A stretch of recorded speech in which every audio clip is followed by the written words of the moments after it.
Good afternoon. We are glad that you are here. We welcome you to what we hope will be one of many events that we get to share like this. This is a Lyceum event that seeks to pull together a variety of different elements of the university around common themes. And the common theme for this year is rebuilding democracy. And of course, the conversation that we're going to have today, not only in its substance but also in its character, will help us with that important idea of rebuilding democracy. And so we're glad that you're here to share in this opportunity.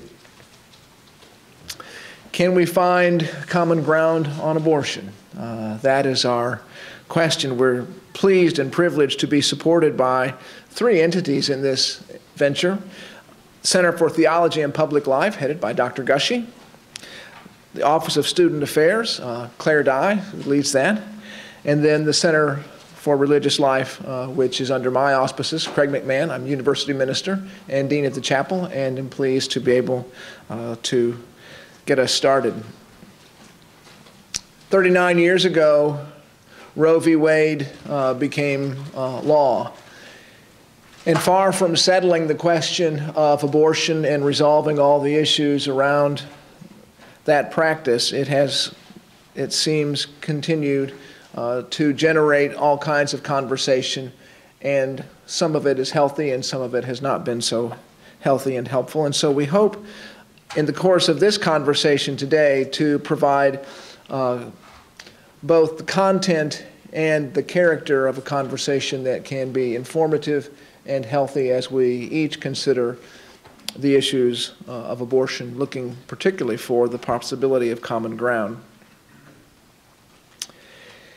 Each of our speakers today will be very clear about staking out their own perspective on this controversial issue. And so you will hear what could be generally characterized as a pro-life point of view and a pro-choice point of view.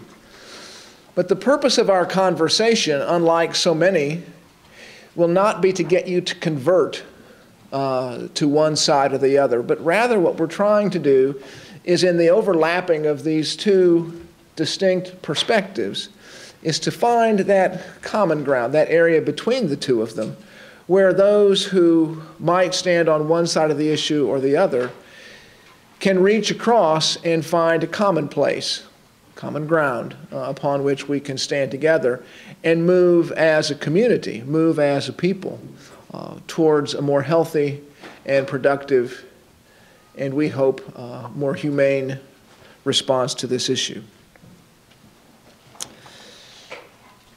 Please pay attention then not only to what is said, but the way in which it is said. What we hope to do in this conversation is to lay out a model for dealing with this issue and other issues that are potentially challenging, controversial, but to have a conversation that is respectful and that is a synthesis, a way of finding that middle place where we can stand together. And so pay attention to not only what is said, but how it is said.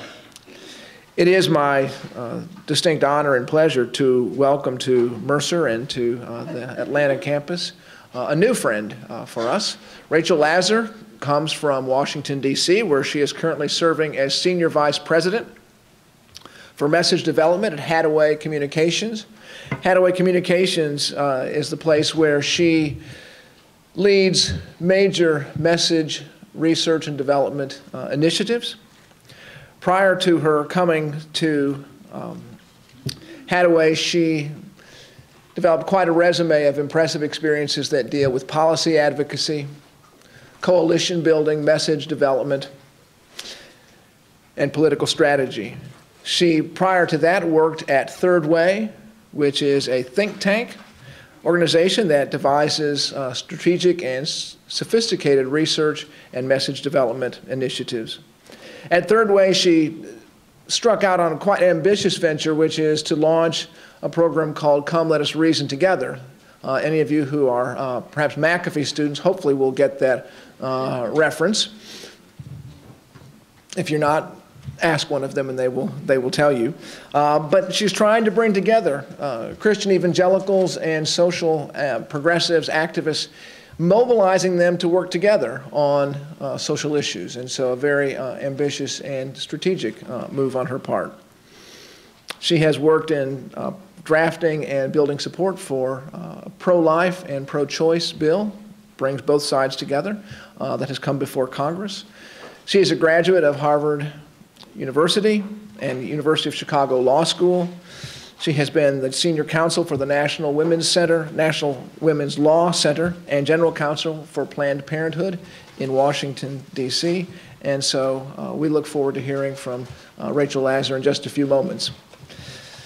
We are also glad to introduce Dr. David Gushy, no stranger to those of you who are here on this campus. He is the Distinguished University Professor teaching in the area of his passion and expertise, Christian ethics.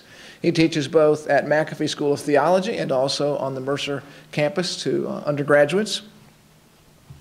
He also serves as the director for the Center for Theology and Public Life, a center that seeks to do this very kind of thing, bringing together in informed and generative conversation issues that intersect around religion, ethics, and public policy. And so we're very delighted to bring someone of his stature here. Dr.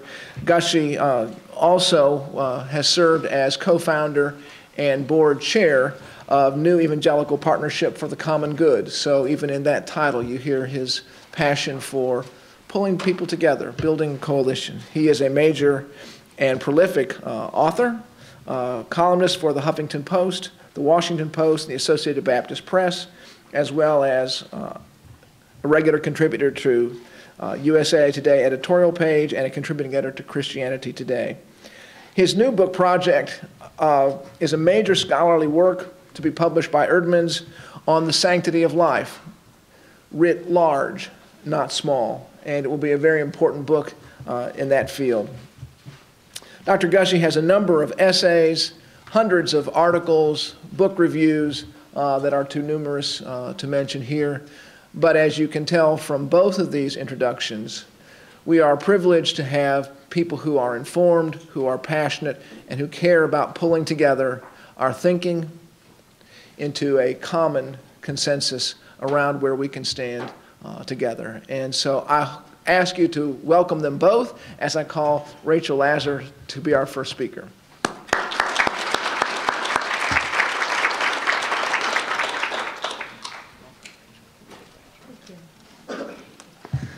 Thank you so much for such a kind and generous introduction. Good morning, and it is my honor to be here with you today. As a way of launching into my beliefs about abortion, I want to tell you a story. Right around the time I landed one of my first jobs working on women's reproductive health issues, there was a bill in Congress called the Unborn Victims of Violence Act, which made it a separate federal crime to do harm to a fetus at the same time as a federal crime was being committed against the pregnant woman.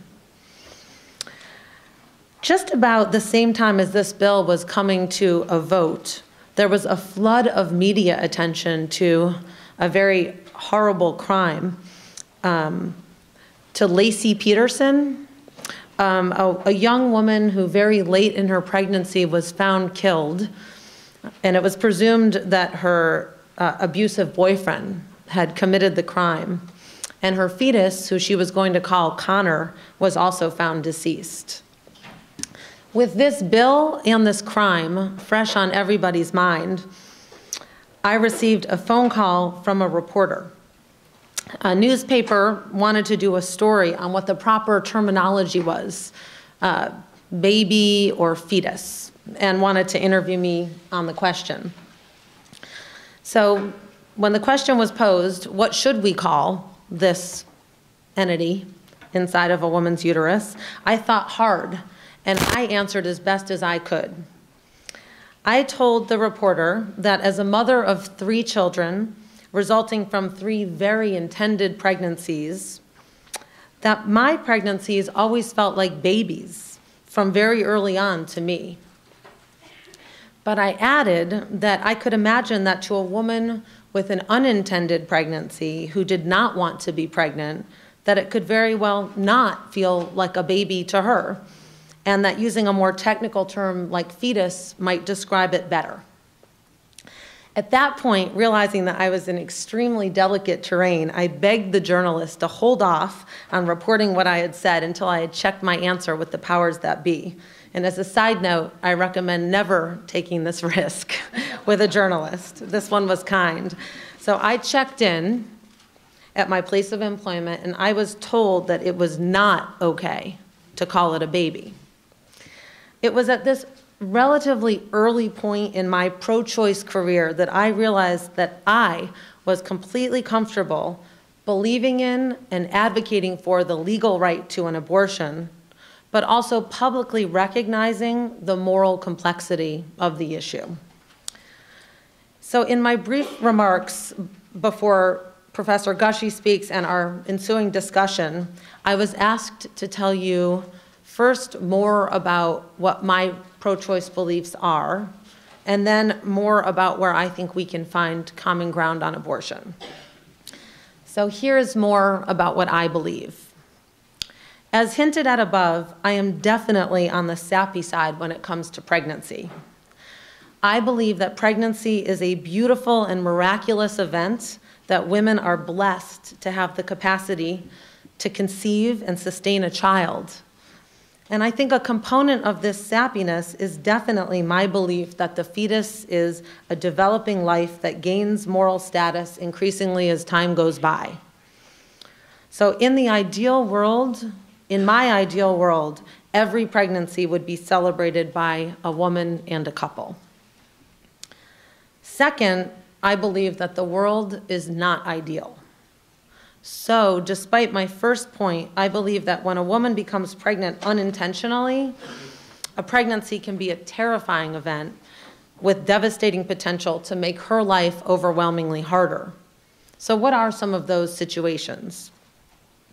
And here I very deliberately list ones that sort of don't rise to the level of emergency situation because, again, I'm conveying what my beliefs are. So some of those situations are a woman may not have the financial or emotional support that she needs to become a parent or a parent of another child. And anyone who is a parent, I think, knows what I mean when I talk about the need for basic financial and emotional support for when you're raising a child or multiple children. Her pregnancy may jeopardize her health or even her life if she is medically ill-advised to become pregnant.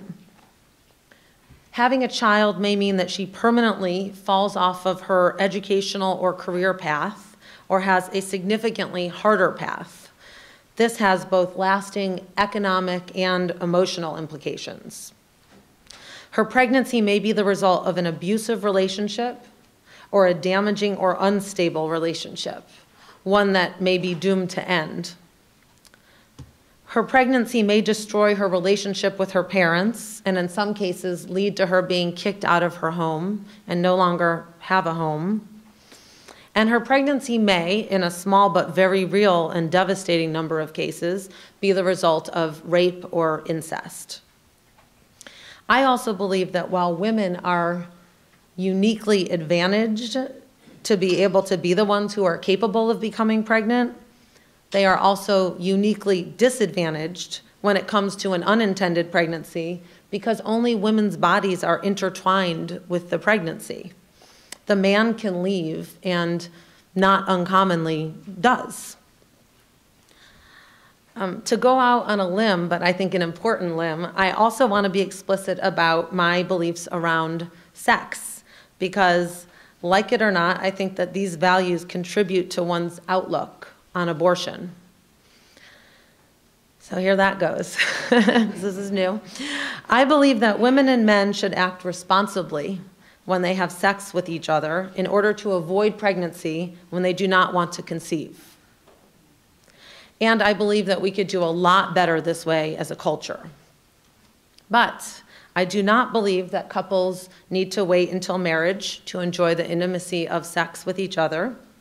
And I do not believe that the act of having sex outside of or even within a marriage should mean that you have to have a child if you are not ready to and you become pregnant. I do not believe a woman has to have a child because her or her partner's birth control fails. And I also do not believe that a woman has to become a mother even if she and her partner act irresponsibly. Why not? Because in my view, parenthood should never be used as a punishment. It's too serious a responsibility to take on when you are not ready for it. And pregnancy is too much of a physical undertaking to be forced to endure. And in my view, it shouldn't be that as a result of a birth control failure or a man and woman acting irresponsibly even, that only a woman should be forced to carry a pregnancy and have a child. So what does this all net out for me? I am pro-choice. I am pro-choice because the love and respect that I have for women makes me feel with conviction that only the woman facing an unplanned pregnancy can understand, given the totality of circumstances that she uniquely faces, whether she is ready or able to carry a pregnancy to term and become a parent. The already independently living and breathing woman is my starting point. What being pro-choice means to me is that I am in favor of legal abortion and against policies that criminalize abortion or coerce women out of having an abortion. So here's my pivot. My pro-choice views, however, do not prevent me from finding common ground on the issue. In fact, without differing views, the concept of common ground would be pointless. And I do not believe I need to compromise my values or that Professor Gushy needs to compromise his to find common ground. So what is common ground on abortion? Just out of curiosity, how many of you have an answer in your head? Raise your hand if you have something that pops into your head. Okay, so a few of you do. So, and by the way, I'm going to put forward my view of common ground. This does not mean that I've thought of them all. So I would very much encourage you all to share your view of it.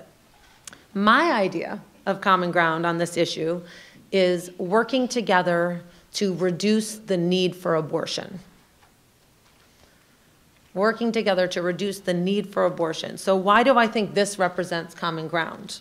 Because it acknowledges the moral complexity of the issue without taking away the legal right to abortion. And why do I support the goal of reducing the need for abortion? Because at the same time as I strongly support legal access to abortion, I simultaneously believe that it can be extremely stressful for a woman to face an unintended pregnancy. It can be emotionally extremely challenging for a woman to have an abortion, and it can be devastating for a woman to want to go forward with her pregnancy, but feel she lacks the emotional and financial support to be able to do so. In this regard, I would like to reduce the need for abortion because I believe that abortion is morally complex, even if not always so from the perspective of the woman facing the unplanned pregnancy, because it involves not just the pregnant woman, but also the developing life inside of her. I'm sure no one here missed my reference to what I said felt in some way like my baby when I was pregnant each time. And for this reason also, I believe in the goal of reducing the need for abortion. Because I believe that there is great possibility for progress in the cool places that lurk beneath the fires that burn and divide people. I believe in reducing the need for abortion because I believe that by joining hands and fostering trust and communication on this shared goal, we can accomplish much that is good together, both in this realm and also in so many other realms and on so many other issues. Now that I've laid out my vision of what common ground is, I want to talk very briefly about what some of the policies are that go with this agenda. And there are really two sets of policies that I think successfully can be used to reduce the need for abortion. The first are policies that help prevent unplanned pregnancies, such as supporting comprehensive sex education that's age appropriate, teen pregnancy prevention programs, including funding after-school programs when a lot of the trouble happens in the first place, funding programs that helps parents communicate with their teens about sex and healthy relationships, because studies show that teens desperately want to hear what their parents think, and parents would like to be able to communicate it but don't know how. And increased access to contraception for low-income women. The second set of policies are policies to reduce the need for abortion, are policies that support pregnant women who want to go forward with their pregnancies but feel they lack the financial and emotional resources to do so.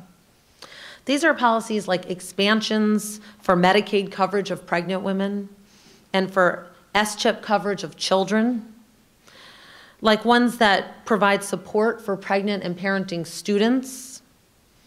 Another type of policy is increasing support for adoption. You can do that with tax credit assistance. You can support adoption services at group homes for pregnant and parenting women. I choose these two tracks, preventing unintended pregnancy and supporting pregnant women, because, first of all, half of all pregnancies in this country, half of the 6 million pregnancies every year in this country, are unintended, and over half of those, around half of those, I guess is the current number, end in abortion, right? So attacking the problem of unintended pregnancy would reduce the need for abortion. I choose policies that support pregnant women and new parents too, because the tied reason that women give for why they have an abortion in the first place is because they lack the resources to have the child. And if someone ever says that common ground is a farce because the devil is in the details, you need only hold up an 87-page bill to prove otherwise. It took a few years, but by the time pro-life Congressman Tim Ryan and pro-choice Congresswoman Rosa DeLauro introduced the Preventing Unintended Pregnancies, Reducing the Need for Abortion, and Supporting Parents Act for the second time in 2009, pro-life evangelical Christian pastors stood side by side with the president of NARAL Pro-Choice America and the vice president of Planned Parenthood, along with the congressional sponsors, and they introduced the bill together. So in closing, as we have just discussed, there is absolutely a common ground on the issue of abortion and a policy path forward for both sides, one that doesn't demand compromise on either side. You can imagine that it was not easy to produce 87 pages of common ground, but it proved not to be the hardest part. The challenge I have encountered more than any other is the resistance to the idea of common ground from some within the pro-choice movement. And I believe that my friend Professor Gushy has experienced some of the same from the pro-life side. Two of the most difficult aspects of the abortion issue for me are probably, first, how hard it is, with the exception of moments like today, to find environments where you can discuss the issue openly without getting attacked by the other side or your own. And second, how much time we have spent embroiled in debates over abortion rather than tending together to a broader set of concerns about the societal challenges for women, children, and men. In closing, I'd like to quote my good friend, Professor Gushy, when we both spoke at a conference a little over a year ago that was allegedly about finding common ground on abortion. And he said, "We here today just may be the third reality. There are the pro-choice, there are the pro-life, and then there are us, the common ground. Won't you join us?"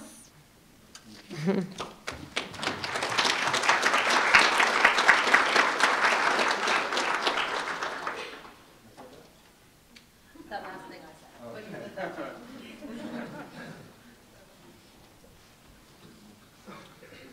Well, thanks to Craig and to Rachel for your involvement.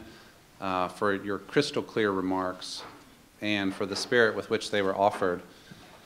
I'm going to try to follow the same format and be as brisk as I can be as well in terms of two movements, what I most truly believe about abortion and where do I think there's common ground. So here goes. My starting point is that death is an enemy in human life, perhaps the ultimate enemy. I'm drawn to every kind of moral and social and political effort to protect life and delay, prevent, or avoid death, especially premature death. This bias in favor of life, this effort to prevent death, especially premature death, violent death, sits at the core of the social contract in Western democracies. As John Locke, you might say the creator of this vision, understood. He said that we band together and form governments to protect us from those who would harm us, whether enemies, foreign or domestic. The government has no greater responsibility than to create and enforce a structure of laws and defenses that protect human life. And woe to any governmental leader who fails in this regard. So protecting life is what governments do, but I would also say that protecting life is what good moral systems do. At the least, good moral systems, whatever ideology we're talking about or moral theory, at the least, moral systems encourage their adherents to live in such a way that they advance human life and human well-being and protect human beings from harm wherever they have opportunity. This is most profoundly and demandingly stated in the neighbor love command of various religious traditions, including Christianity and Judaism. I believe in a holistic moral vision in which all significant threats to human survival, human well-being, and human flourishing, in that order, survival, well-being, and flourishing, ought to matter to all of us. And there are an awful lot of threats to human survival, well-being, and flourishing, for a variety of reasons. In the Christian tradition, we would say because human beings are sinners, and we live in a world that is broken. Also because we're limited and flawed and frail and all these things. I sought to act on a holistic moral vision of human flourishing and human well-being on a wide range of issues, including torture and preventing torture and genocide, working against poverty and racism, resisting our nation's constant resort to war, as well as the environmental degradation that somehow has become a culture wars issue as opposed to an empirical issue. I've also been involved in resisting abortion. That may seem unexpected because the list of issues that I just laid out sounds liberal, whereas abortion sounds like a conservative concern. But I believe that these ideological labels are essentially an accident of history that are not terribly helpful to us. It helps to remember that even in the U.S. political setting, there have been people who would proudly have claimed the label of liberal or progressive who have resisted abortion. Jesse Jackson, for example, once opposed abortion, declared himself to be pro-life. So did Al Gore. So still today does Nat Hentoff of the Village Voice, the good liberal magazine out of New York. As progressives, as liberals, they opposed abortion because they saw it as the victimization of a group of vulnerable humans unable to defend themselves. This struck them as fully continuous with their concern about other human beings who could not defend themselves and who were vulnerable. But the issue in the U.S. eventually became polarized politically so that Republicans got identified with a conservative and anti-abortion ideology, and Democrats got identified with a liberal and pro-choice ideology. And so this idea is now entrenched in people's minds, so entrenched that it's good to disentrench it. That's something I want to try to do. I was recently speaking with the organization Democrats for Life of America, and they told me that 1/3 of Democrats believe abortion should be illegal in all or most cases. But no such Democrats would ever get the Democratic nomination for president. And a significant percentage of Republicans are actually pro-choice, and they have their own advocacy organization called the Republican Majority for Choice. I don't know what the percentage is, but I think it's pretty high. It's at least 1/3. So, to recap, I resist abortion, and that's the way I like to say it. I resist abortion, not for political reasons or as part of a reflexively conservative ideology, because I'm not a political conservative, But I resist abortion because I see it as one among a large number of actions that human beings routinely undertake on this planet that end human life unnecessarily, that give in to death, our greatest enemy. Our massive practice of abortion gives death too many victories in this society and around the world. Anyone operating from a worldview that seeks to deny death any unnecessary victories will have to at least seriously consider a stance of resistance to abortion. To this, your next thought might be to raise the logical question of whether the entity that is destroyed in an abortion is in fact a human being, like the human beings who we acknowledge are being killed in genocide or murder or war. If that entity is not a human being or perhaps a person, then it really cannot be compared with other cases in which human beings have their lives ended. Many have grown accustomed to kind of resolving the nagging issue of abortion in their minds in this way by simply drawing a line with birth. After birth, we have a human being. Before birth, we have something else, which we may call an embryo or a fetus, something not quite in the same category as the rest of us. After birth, to kill is infanticide. You go to jail for it. Before birth, it is something else because that entity is something else. But I want to suggest that most of us are not really convinced that the occasion of having made it through the birth canal is really as decisive as all that. Even the Roe v. Wade decision of 1973 did not make this distinction. It drew the most important line not between the born and the not yet born, but between the second and third trimester of pregnancy, and that was identified at 28 weeks. After 28 weeks, the Roe decision said the fetus did have moral status that the state was required to take into account, though this could still be trumped by concerns related to women's health. Before 28 weeks, the fetus, in my view, did not really have meaningful moral status, though the decision was written to say that the second trimester there was some status, but I don't really see how it cashed out to really mean anything. This moral status at the third trimester line was decided on because at least some fetuses at the time could survive independently after 28 weeks. Today, that viability moment has moved back in some cases to as early as 22 weeks or so, and the Roe trimester scheme has been set aside by the Supreme Court, though not the right to an abortion. So Roe versus Wade set some kind of legal status for the fetus at 28 weeks pregnancy. Today, the same logic would take us back to 22 weeks, perhaps, in some cases. But any developmental biologist could tell you that 28 weeks or 22 weeks, these are arbitrary points in the developmental continuum. I believe it is impossible to draw a meaningful moral distinction between the various stages of pregnancy, and that the legal distinctions that have been drawn are essentially arbitrary. We know this really when we think about pregnancies that we want. We don't draw arbitrary lines when we are, when we have a pregnancy that we want and say, before this is something, and then after this date, it's something else. We just don't do that. Therefore, what I most truly believe is that an elective abortion, and I'm not speaking in cases of threat to the life of the mother or rape or incest, is a human choice to end a human life somewhere in the early stages of its development, that portion of its development that occurs in the uterus outside the view of the rest of the world. It is at least the volitional destruction of a potential human being. It might also plausibly be viewed as the volitional destruction of an actual human being in the earliest stage of his or her existence. Each year in the United States, approximately 1.2 million abortions are performed, currently amounting to just over 1 out of every 5 pregnancies. If one holds a view of the world in which death is the great enemy, and that a broken world gives us many deaths that we cannot prevent, but that we ought to prevent those deaths that we can prevent, it is hard to see how one can rest easy with this routine cultural practice of abortion.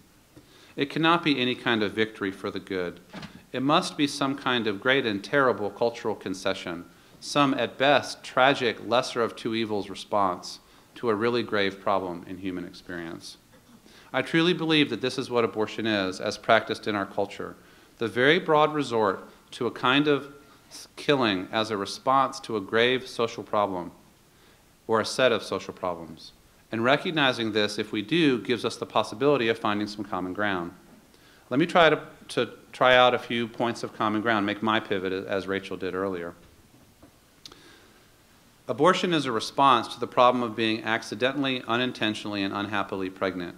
As Rachel said, about half of all pregnancies in the U.S. are unintended. That rate is extremely high, by the way. Globally, it's 1 out of 3. In the U.S., it's 1 out of 2. We're not doing very well on this. The burden of this unhappy accidental pregnancy falls on women. For, of course, only women can become pregnant, though it takes a man and a woman to conceive. As Rachel pointed out, men often successfully and irresponsibly and sometimes cruelly evade their responsibilities in terms of having conceived a child. But the pregnant woman cannot evade that responsibility or that situation. It is happening within her own body.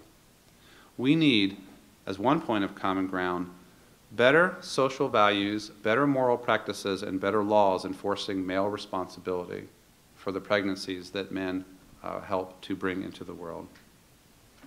One place to find common ground also might be to explore what is happening in so many women's lives and in our culture more broadly that leads to so many unwanted pregnancies for women, and to look for ways to reduce the demand for abortion. I share that goal. I think this should be an announced national goal for any president, Republican or Democrat.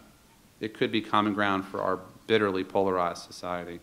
So to continue with some of the areas that Rachel also pointed out, far too many people are having sex outside of a context in which the always possible resulting pregnancy can be handled without resort to abortion. Our culture lacks a robust ethic of sexual responsibility and sexual self-control. And women bear the disproportionate impact. I would say that women's bodies bear the price of a cultural problem of sexual irresponsibility.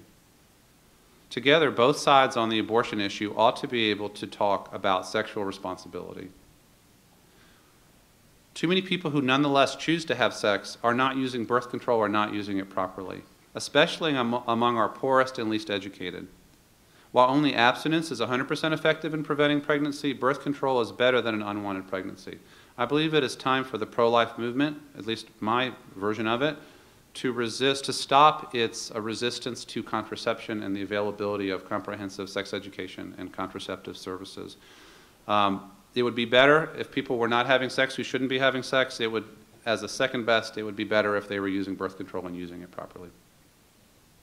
61% of pregnant women are poor or near poor.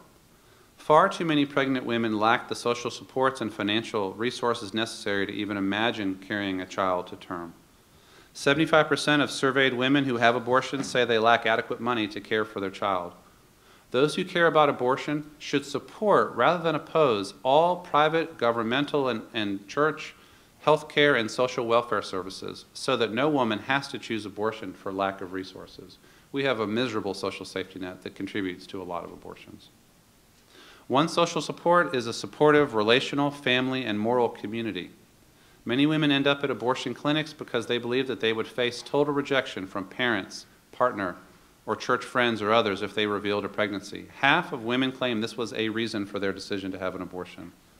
Those who seek to resist abortion must learn how to pivot quickly to offer support to those facing a crisis pregnancy, and need to continue offering all relevant emotional and practical support for the duration of the pregnancy and beyond. The choice to give up a child for adoption is very difficult. I've witnessed this experience sometimes as a minister. It takes enormous moral support, not just to carry an initially unwanted child for 9 months, but then to make the wrenching decision to give it up for adoption. We need both better support and streamlined and improved and subsidized adoption procedures so that the process is as feasible and workable as possible. One final bit of common ground, and this is where I'll close. I do not believe that access to legal abortion is likely to be seriously restricted in the United States, no matter who is elected president. I may be wrong, though.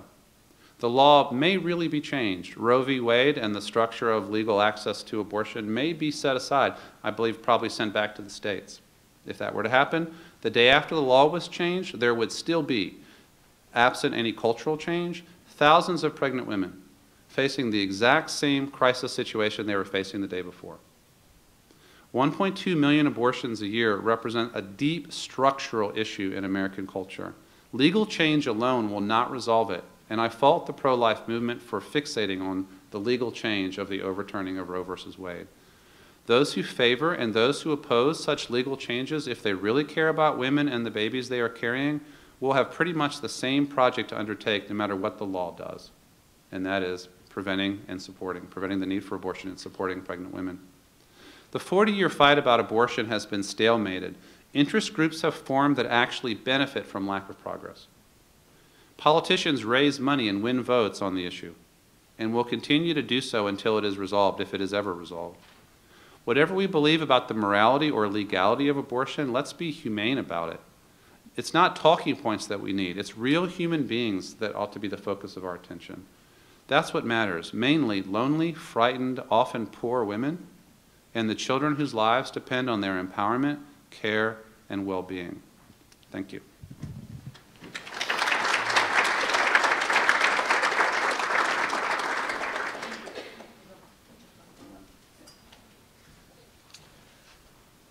Well, I'm quite sure that gave you plenty to think about and raised a number of questions for you. And so I'm going to stand here in the middle and invite you to ask questions directed either to Rachel Lazer or to David Gushy, and we will proceed from there. So there's a microphone right here, if you will.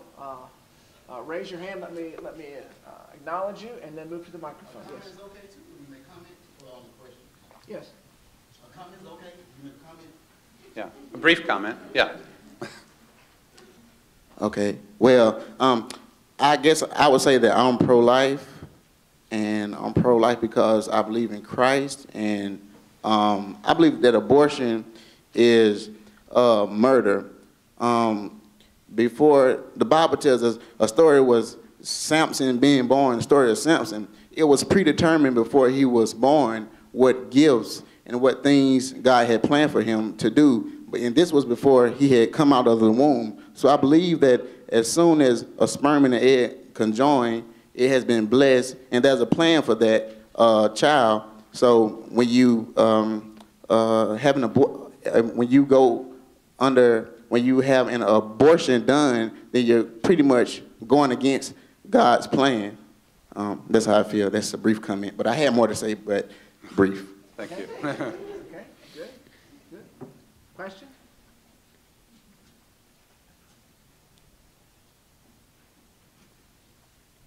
Okay. My question is to Dr. Gushy.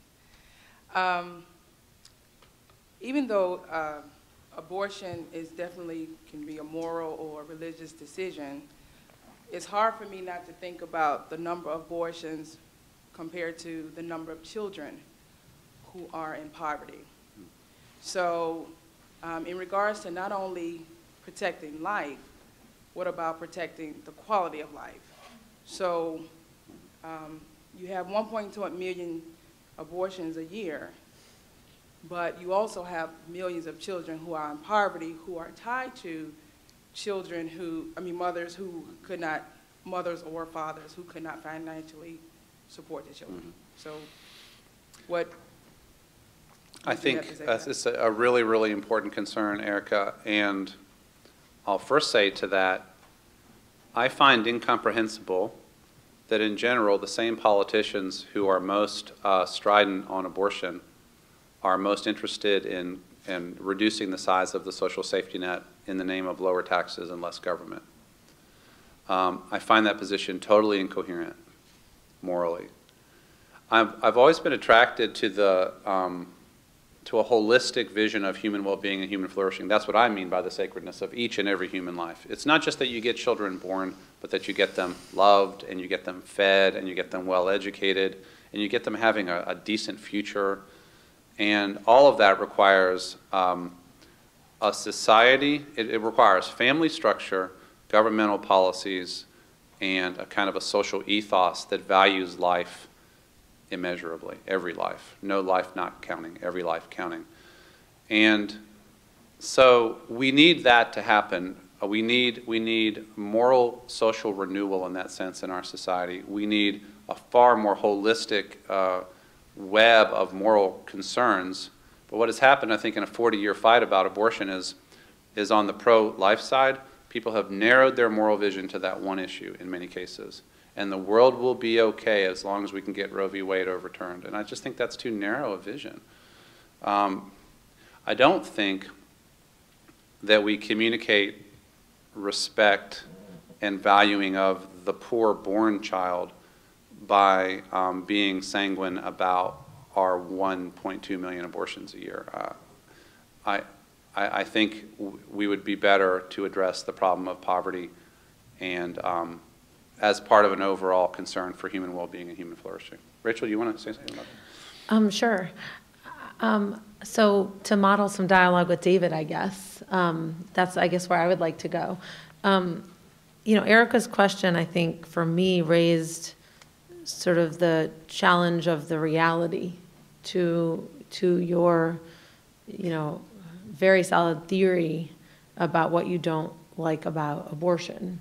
And I guess the question that I still have is, what do we do in the interim? What do we do until we have that more ideal world and in the here and now? Yeah. I'm actually genuinely concerned about a possible development that would go like this. Actually, we'll be at the law school tomorrow in Macon talking about the legal side. And, but one thing that could happen is you actually get the overturning of Roe versus Wade and abortion being sent back to the states. Many states, especially in the South, writing really strict abortion laws. At the same time that budgets are being cut and you have a 9% unemployment rate and a lot of poverty, I think it could well dramatically increase social misery without a much more humane vision of the kind of social supports that are required for people to succeed as parents. So I have said for 20 years related to abortion, any support I would have for legal change in relation to abortion, as dramatic as overturning Roe versus Wade, is tied, in my view, to a much more humane social safety net that looks a whole lot more like Europe than ours does right now. So I've always linked those together in my mind. And here we find ourselves, I think, at a meeting of the minds, because David could sort of hold the views that he holds and I hold the views that I hold, but we both want to work towards a better social safety net, and we can start doing that now, and neither one of us right now believes that the right answer, I believe, is overruling Roe v. Wade. Or at least not alone. Not okay. the right answer alone. And in fact, that probably the most likely scenario right now is Roe v. Wade would get overturned and there would not be the kind of social safety net supports that are needed. And I actually fear what would happen, you know, there. I have real worries there. Yeah. Okay. Then we'll.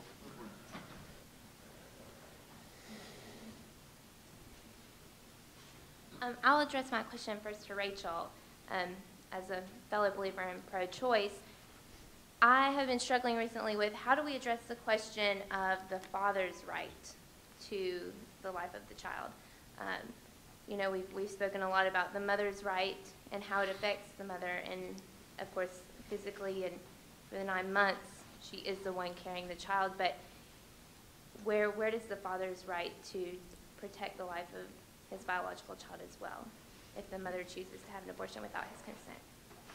That's a great question, and it's a hard question that I've thought a lot about myself. I guess here, for me, we get into the appropriate role of the law and the right tactics for creating a world where the father's opinions and views matter. And so for me, and I guess the Supreme Court so far has also gone this way, we do not have the type of world right now in reality that would support the male contributor, father, whatever you want to call him, having a sort of veto over a woman's ability to seek an abortion. I think that's because of a lot of reasons, that the woman physically has to bear the pregnancy, and there could be physical reasons. Perhaps it's also, in my view, because men don't have to stick around. So it's not, they can disappear, literally, vanish, poof, and the woman can't disappear on the pregnancy or when the baby's born, So to me, the solution is part of what Professor Gushy was laying out in terms of creating the types of relationships that are lasting and enduring and respectful, and that ideally teaching people to take responsibility and not get themselves into a situation where their relationship couldn't support it and where they wouldn't have the ability to sort of have their partner have an opinion and a role in deciding. I would just add that, ironically, I think that the availability of routine legal access to abortion has helped to authorize both kind of a culture of male irresponsibility. I can have sex with whoever I want to, says the man, and when push comes to shove, I can get out of any real obligation to do anything about it. And so in this sense, I think it's so interesting that the sexual revolution kind of erupts in the 60s, and abortion on demand is the legal decision of the Supreme Court in 1973. I think they're connected to each other. That it is an easy out. And you have the issue of whether a man who wants to be a father has any say in it, but you also have the question, the ability of men who don't want to be fathers to use every relational manipulative tool at their disposal to say, you will get an abortion, or I'm done with you. I don't see how that empowers women. And I think it is one of the consequences of how the sexual revolution is linked to our abortion laws.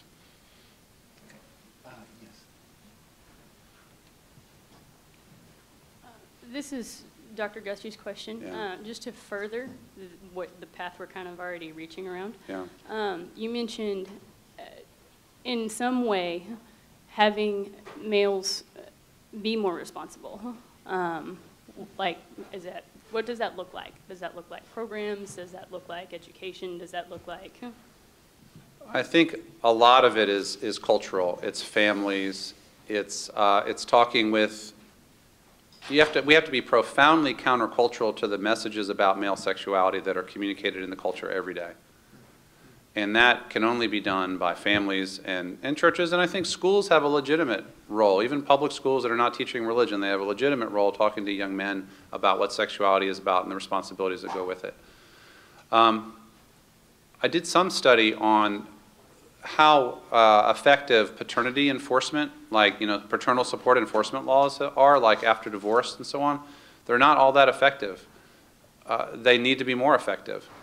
It is true that if somebody wants to be a deadbeat dad, they can usually find ways to get away with it. But we need to do more there. But even if the law enforces some minimal financial payment to support a child, it's not the same as having a father, and not the same as the kind of financial support if that man were to actually be in that child's life.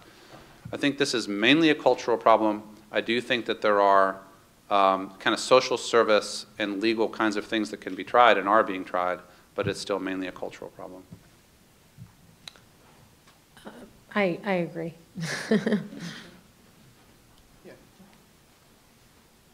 We know some of you have to leave, but if you can stay, we might go till 5 after 1 or something like that. If you can stay for a few more minutes, so we don't have to hurry this too much. Yeah. I'm sort of wondering aloud, because I'm really enjoying this and I'm fascinated by the discussion.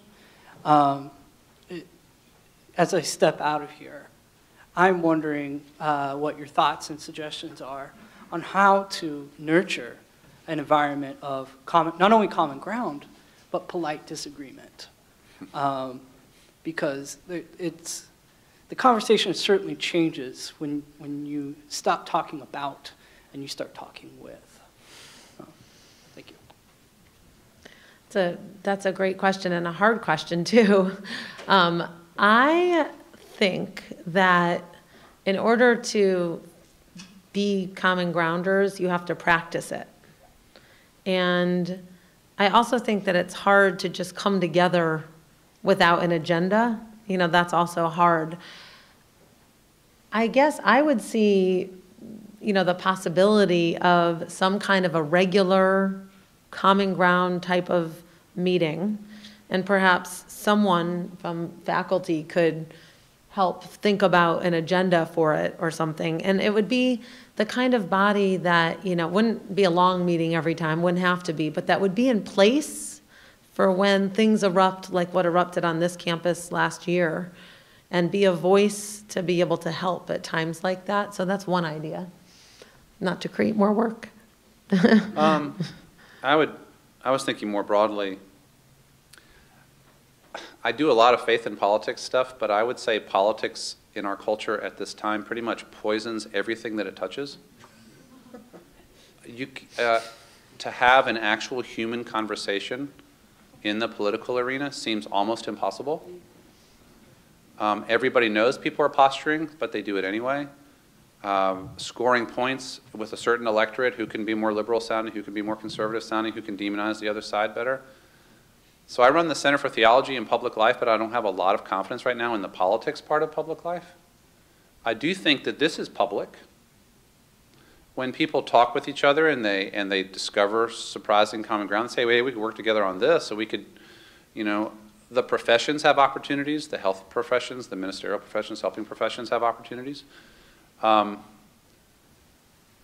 And I think really it's in settings like that where people aren't trying to win elections or raise money for some kind of advocacy organization that you can actually have a human conversation and work on some modest projects together. And I think that that's really where I see hope right now. I think 40 years of fighting about this issue has made everybody crazy on the extremes. And they're just not living in reality along with the other people who are not totally sold out to the cause. Other questions? Yes, in front of me. We'll get you, let's get the ones who haven't had a chance first. First and foremost, let me say thank you to both for this wonderful discussion and conversation, because I think it's very important as we are living in a day and age of political divisiveness and divisiveness across the country, that we're able to have a cordial conversation regarding an important issue that faces so many Americans, whether both here in the state of Georgia or across the other 49 states of this great union. My question is to Ms. Lazer in regards to her views of abortion, knowing the pro-choice stance. Are you of the opinion of former President Bill Clinton in regards to his concept of abortions being safe, legal, and rare? I'm on board with that. Yeah, I'm very much on board with that. I think that where the nuance comes is what part of that you emphasize and sort of what your policy priorities are. I guess I think that from preparing my remarks for the law school tomorrow, sort of concluded that there are inevitably going to be places where you can't necessarily find strong common ground. And so, given that, I think that we always need to make sure that we have the kind of rare part of the agenda also simultaneously going on. It's almost like the common ground part is like the long-term paper that you have for a class, and the divisive things are like tests. And so, it's like there's all these tests that are constantly coming up, and so it's easy to divert attention away from the paper, But I think that if we're working on the common ground agenda simultaneous to all these points of divisiveness, that we have a better shot of increasing civility and even productivity on a whole as we travel through the rockier terrain. But yes, I'm a believer in Bill Clinton's safe, legal, and rare. In a column last week, I wrote, I challenge the presidential candidates to embrace a goal of reducing the actual number of abortions in the United States in the next 4-year presidential term by, I think I said 1/4, which would be 300,000. It would be very interesting to see if any Republican or Democratic candidate would embrace that goal. I think the Republicans might say no, because they would say, not good enough. I'm gonna end it. So that goal is too weak. But I think President Obama wouldn't go with it, because he's got a base that isn't so sure it wants. Because if you say we're going to reduce it, there must be something not so good about it. And so I'm not sure we want to say that. And so to me, that's perfect common ground, but an interesting challenge to the edges.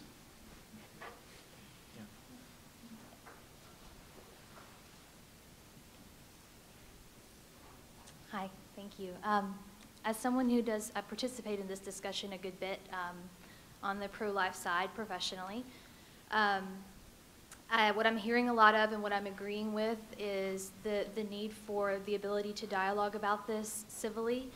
And something that I'm kind of hearing under the currents is that as long as we can discuss the ideas, keeping in mind that we're discussing it with whole human beings in front of us, that's something that's very important to consider. I think a lot of times there are attacks that go from both sides at human beings rather than the ideas that undergird the issue.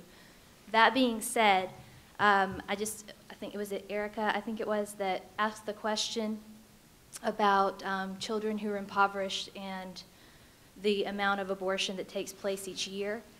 Just to maybe make a distinction in ideas, because I think maybe some of the moral complexity in the issue may be a complexity in that there are several moral issues going on. Would you say that there might be a difference between the, as Dr. Gushy said, the volitional act of an elective abortion versus the terrible suffering that does happen as a result of poverty? And just because we're discussing ideas here, I wonder if that's a distinction that needs to be made. Thank you. Yeah, I would say, in terms of moral theory, yeah, that the gravest moral wrong recognized in most moral theories is the volitional decision to end a human life, and especially a life, an innocent life, that is one that is not attacking us in war or something like that. And so other moral evils are also moral evils. But in my view, human suffering because of substandard living conditions is a wrong. To end a person's life is a graver wrong. And that's one reason why I have the view that I have. Yeah. So I think what I would say, if I understand your question, is I would point to Rick Santorum, who's a really strong champion on the pro-life side, and who introduced the partial birth abortion ban bill in Congress that eventually passed and was signed into law.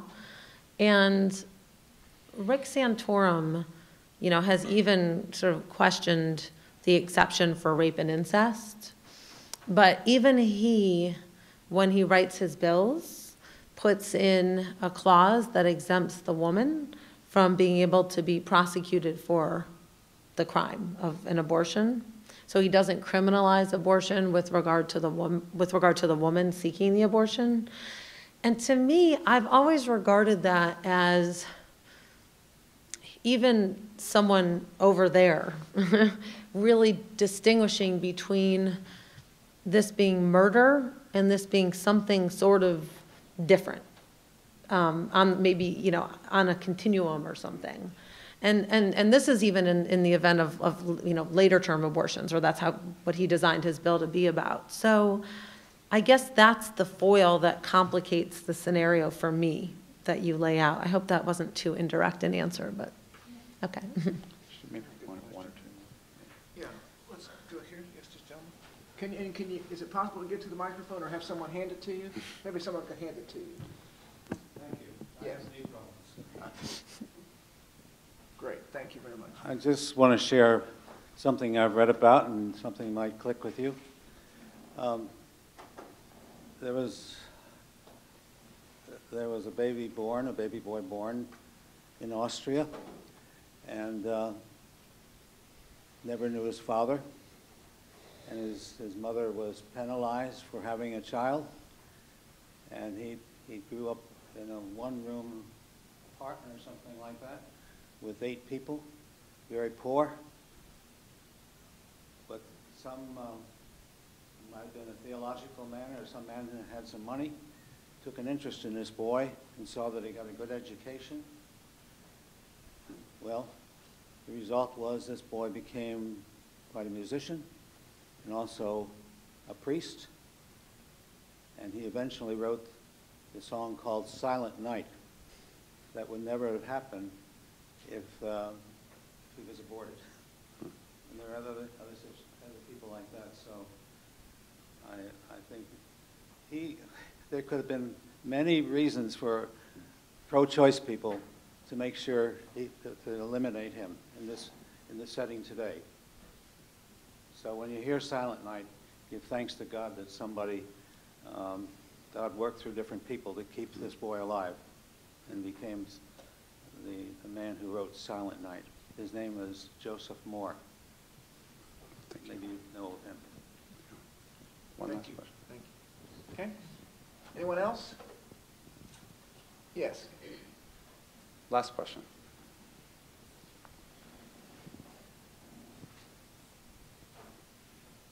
I have a comment as well as a question.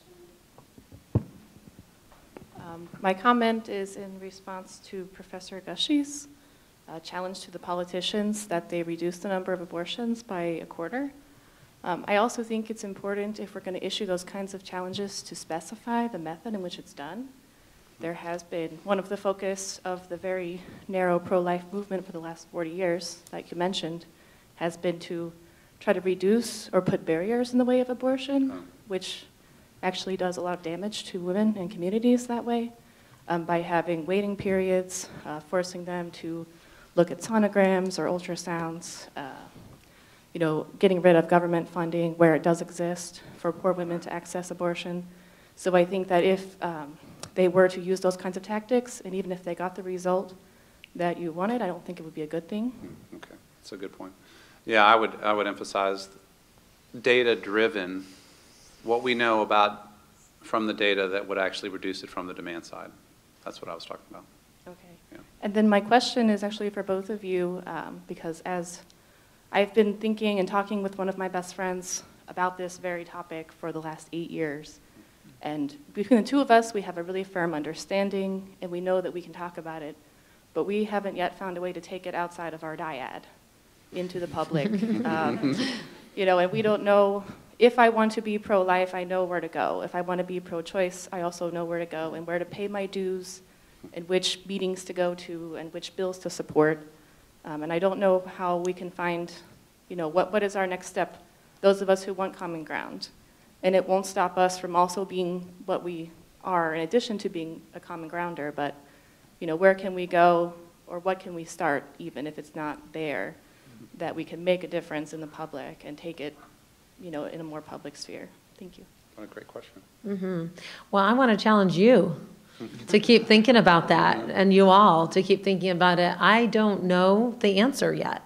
What I would say from my experience working in the common ground space is that it's extremely challenging to keep the movement around common ground alive. And this is because the passion has typically and sort of continues to reside on the extremes of the issue. And so it's really hard to compete with that level of passion within those two sides. And because, how would I make this second point? Because I think it's especially challenging for those of us who, and I think it's all of us, who want to hold on to our affiliation with one side or the other, to do that and still live in the common ground space. And this is because there's so much threat and resistance to it on both sides that it almost, you know, you almost become at times like a traitor, certainly to certain elements of your community. So I would love it if you keep thinking about it, and I would love to hear your thoughts. I'll just give out my email now, and I'll give out my personal email rather than my professional email, which is rachel.lazer@gmail.com, RACHELLASER. And you can ask Professor Gushy, but thanks for raising it. 4 years ago, it looked like there was going to be a permanent space for common ground efforts. The Obama White House was expressing interest. The legislation was around the health care reform bill. There was a lot of discussion about, and I think there were some things in there that I thought were common ground. But you get these clusters of power and interest groups that live to advance their agenda as they see it, and they stay intact by their kind of ideological purity. And so people who stray from the reservation and maybe have conversations across the boundaries are a threat or perceived as a threat, and we've both had that experience. So right now I don't think there is a common ground organization. And maybe the closest thing might be the consistent ethic of life people that are still out there. The Catholic Church at its best in its social teaching has a broad vision, but right now the hierarchy, I think, doesn't represent this holistic emphasis in the way that I would think is best. So there's nothing real obvious that comes to mind, but there should be. Maybe you'll found the organization and we'll go from here. Well, I hope that you will join me in thanking Rachel Lazer for her comments and Dr. Gushy for his comments. Thank